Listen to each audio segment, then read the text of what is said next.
Good morning, beautiful souls.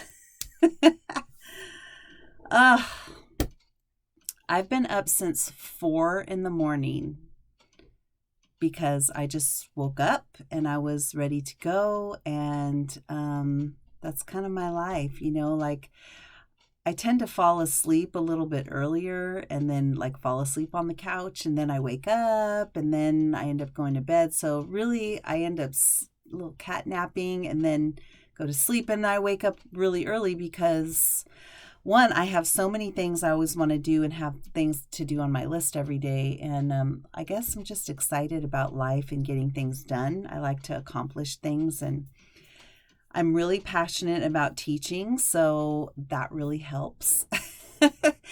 But anyway, I got up at 4 in the morning and I had my Reiki course. So let me tell you what I did yesterday. I recorded 6 videos yesterday for my Reiki 2 class, and plus another video for my daily love notes. So I did 7 videos yesterday.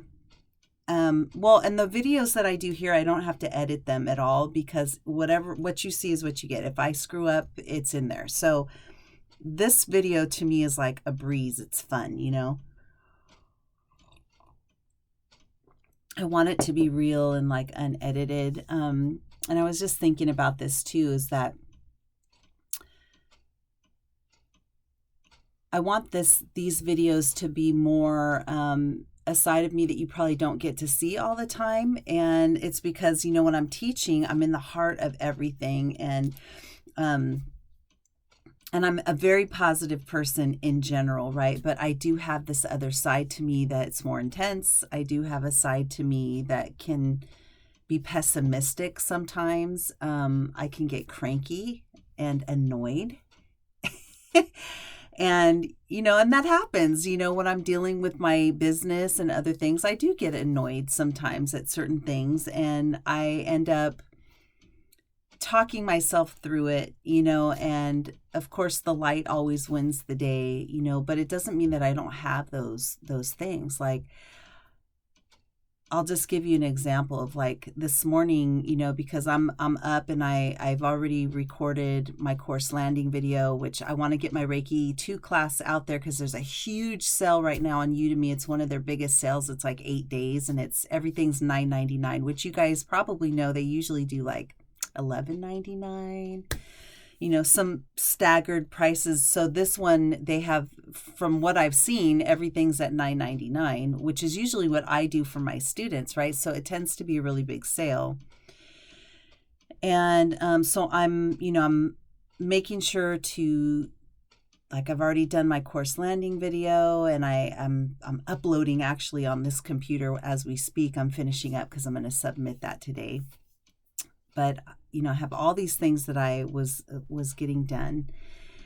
And then I'm also researching on, just effectiveness on YouTube of tags and stuff, because I want these videos to go out and be seen by more people. So I do my research, and it's like, oh, I need to look into this or that. And I'm not joking. Like, lately I've just been feeling like I don't want to be sold stuff that I don't want.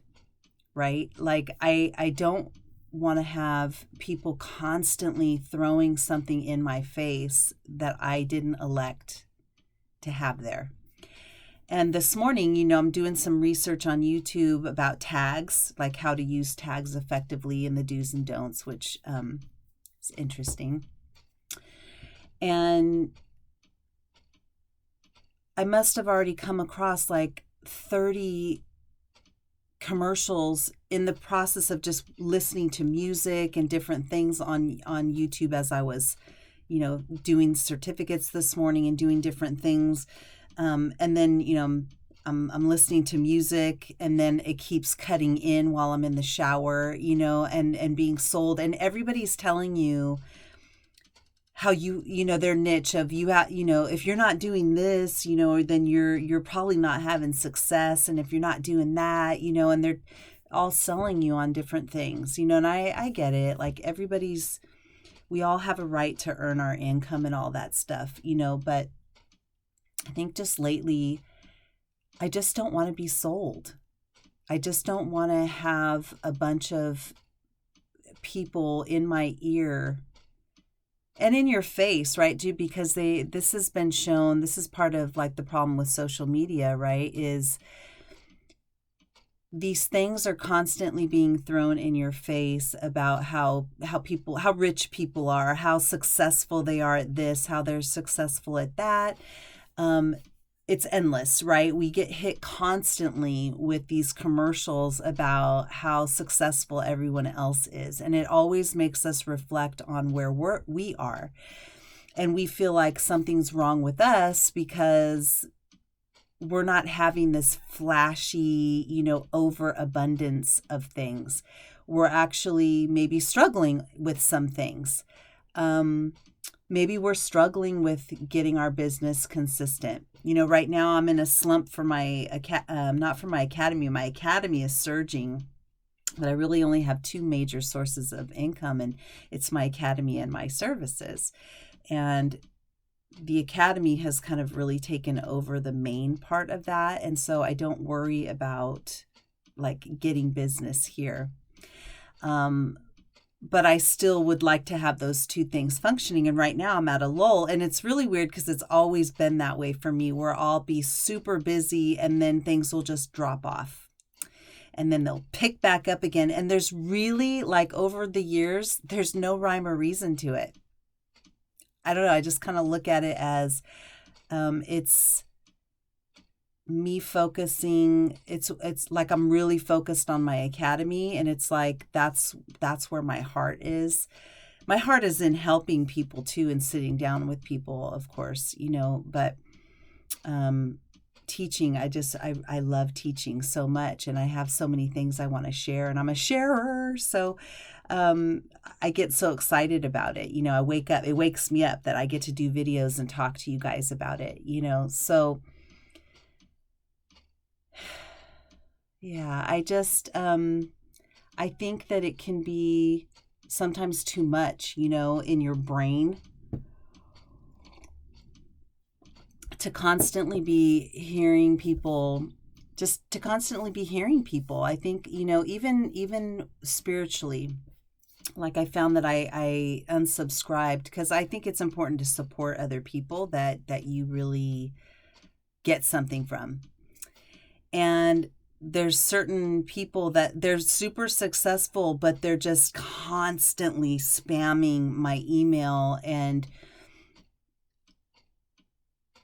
it got to a point where it's like, this, I'm being sold now. This isn't me choosing anymore to hear their message. It's me just constantly being hit with this is me. Hey, So anyway, I don't know exactly what I'm trying to say here, other than just what I've been going through lately is just needing to listen to my own voice. And I've noticed that other healers are going through the same thing. Maybe you are too. And so don't feel bad if you need to log off or unsubscribe to certain people so that you can hear your own voice. If it's kind of overshadowing the time that you're listening to yourself, it's just like a social media cleanse. Like I've been saying for a long time, it's good to go offline sometimes. You don't have to constantly be sharing. You don't have to constantly be online.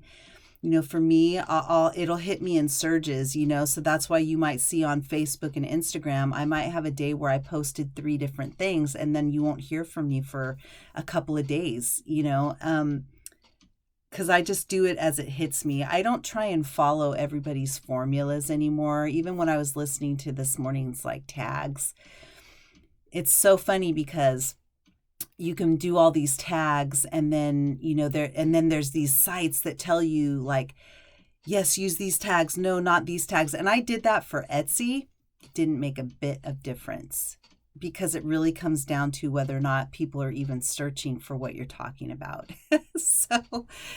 So I just, the thing that I got out of that is phrase tags. They call them long tail tags. It's just, if you're doing a how-to video, you just would put how to do a cross stitch, or how to make art, or whatever the phrase is, and just do a couple of those. But what I found is that I feel like we get I'll use a word that they use in regards to tagging. People use, it's called stuffing, right? Like stuffing your tags with everything under the sun, and one of the guidances was don't do that because it's pointless. Like, like if you're doing a video on dog, you don't just put dog in there because and a bunch of you put the thing that you think people are searching for, because dog is so saturated that it's not going to pull up yours unless someone types in dogs in 3-piece suits, and then that's what you're offering, right? So someone who's searching that, it's going to go directly to that. I just threw that out there. I don't know where that came from,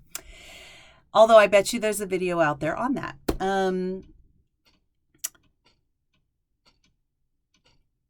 I feel like there's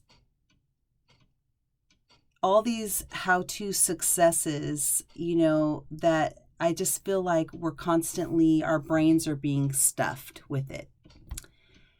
And I just am feeling, this is the more pessimistic side of me, is like, I just want to turn it off.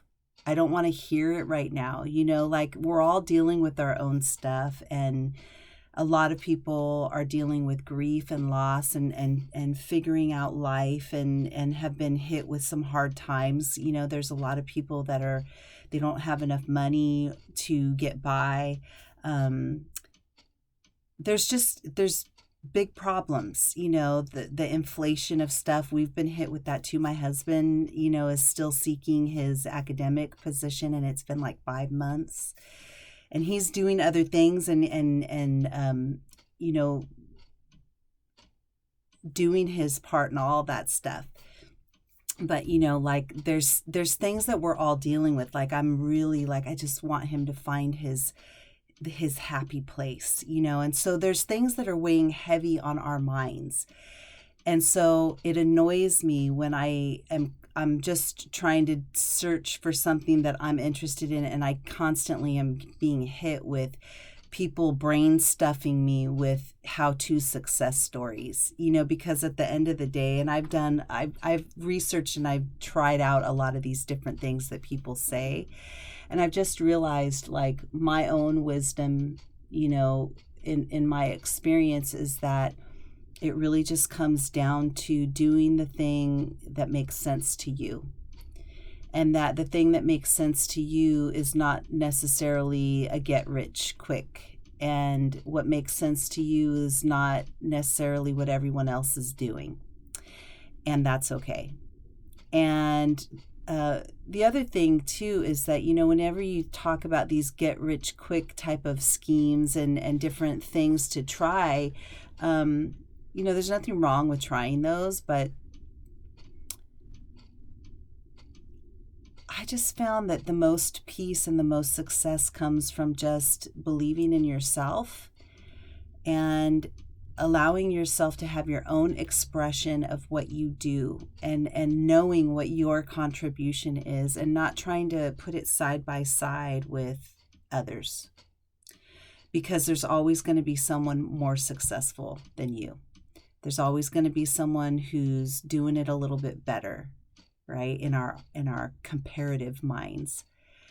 And I just feel like when you get hit with these ads all the time, it just like in social media, because you get hit with them there too, it makes you compare yourself to other people.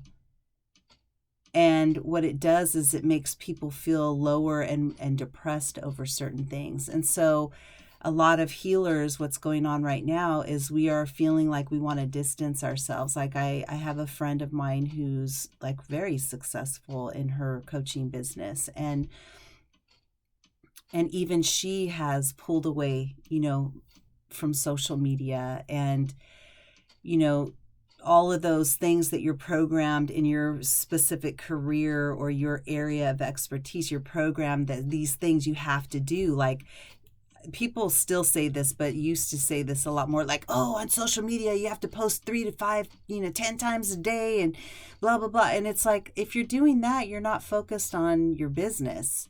The people that are in front of you, or the bread and butter of your business, is what you should spend like 95% of your time on. So I had to learn that, right? Because I was spinning my wheels in a bunch of different things, and I had to think about like, what's the revenue producer? Because you need to focus on what's revenue producing and do revenue producing activities. So if you have like several different things, like I'll give you an example. I have my academy on Udemy. I have my private practice right here. And then I had, I'll just use this as an example. I had Patreon.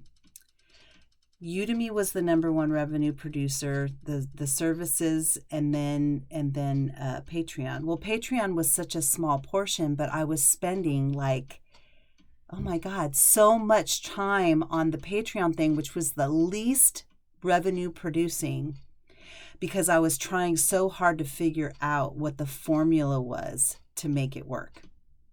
And it was taking away from the other two top producers that were actually making the money. You see what I'm saying? Like, we can start going off track.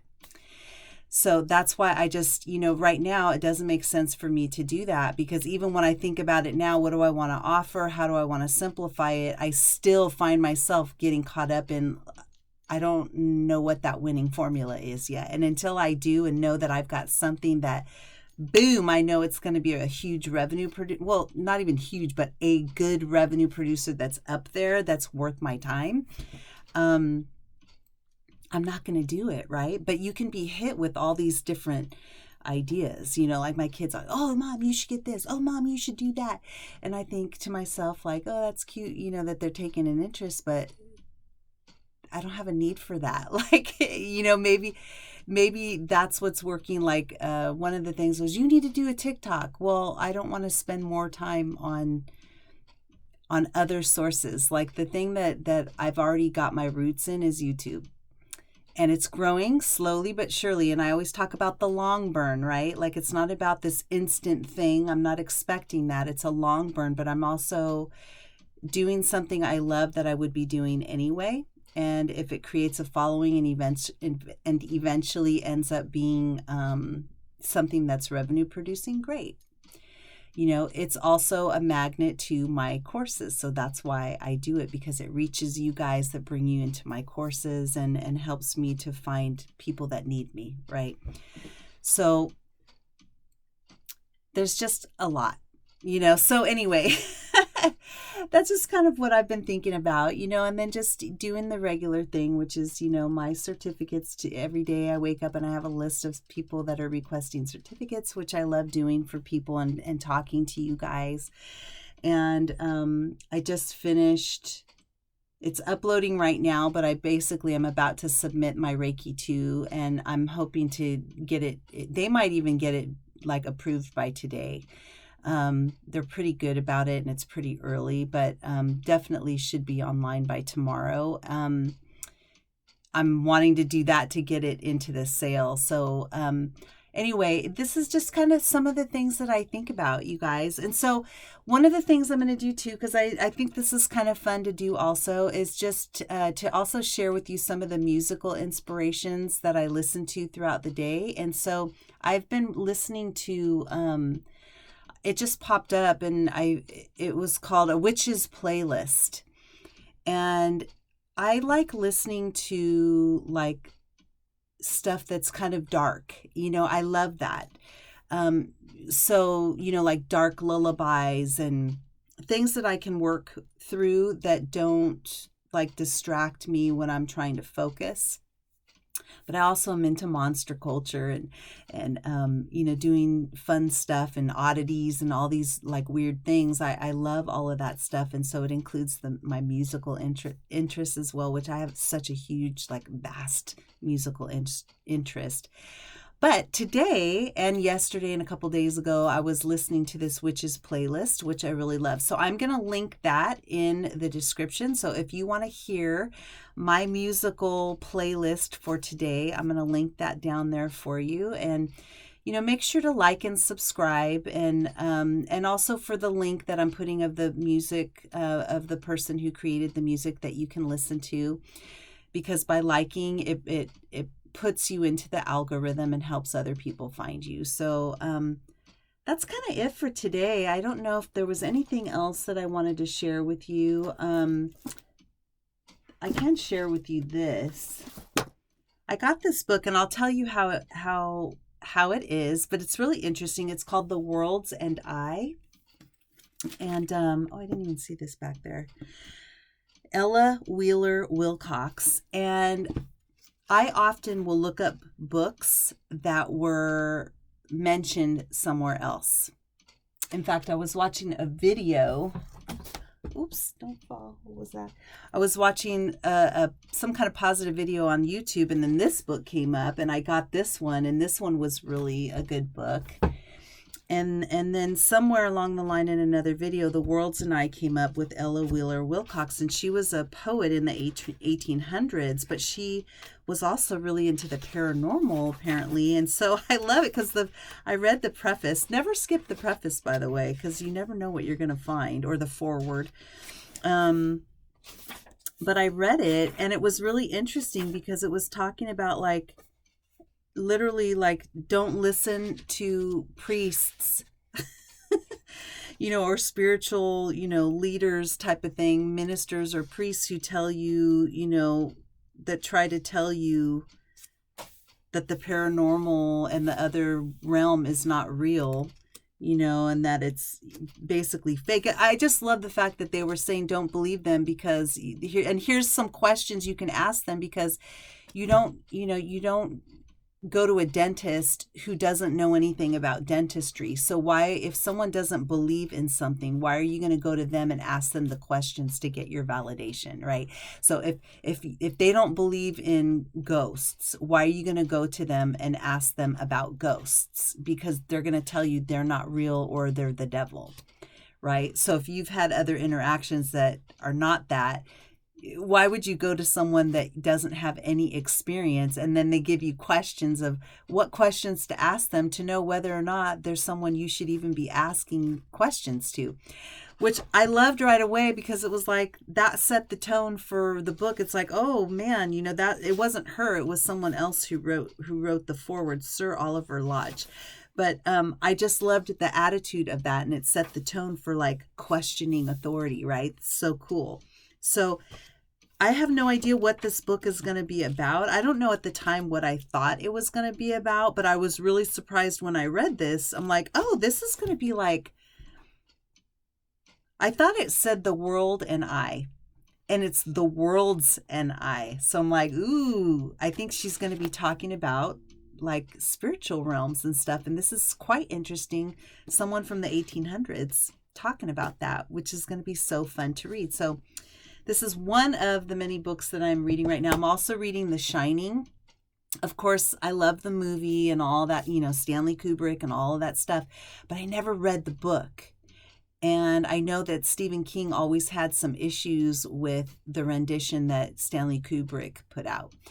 And so I just wanted to finally read the book, because I wanted to see for myself how close or how far apart the book is. And honestly, I'll just give you a little tidbit right now, which is so interesting, is so far it's very similar.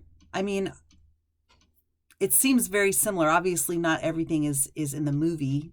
They can't do that. But one of the things I thought was the most interesting about The Shining in the book is that Jack is actually like a ginger. He's like a reddish blonde, which Jack in the movie is not. He's a brunette. And that Wendy in the movie, his wife, is a blonde. Interesting. And then the kid seems exactly the same. I feel like he nailed a lot of that stuff, but there's just some definite differences. And in the movie, the scary room with the dead lady in the tub is room 237, but in the book it's 217. There's some, slight differences. And the other thing that I never understood was, when he gets interviewed at the hotel and there's that Watson character, and we never know, who is this character and why is he acting so weird?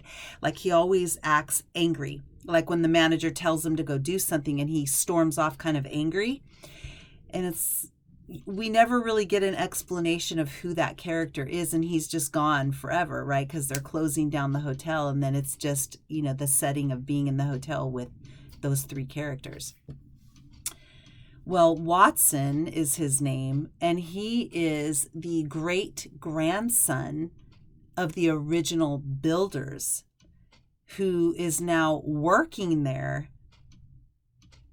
And he's kind of, you could see this where he would be kind of bitter taking orders from someone else when it was his family that created that place.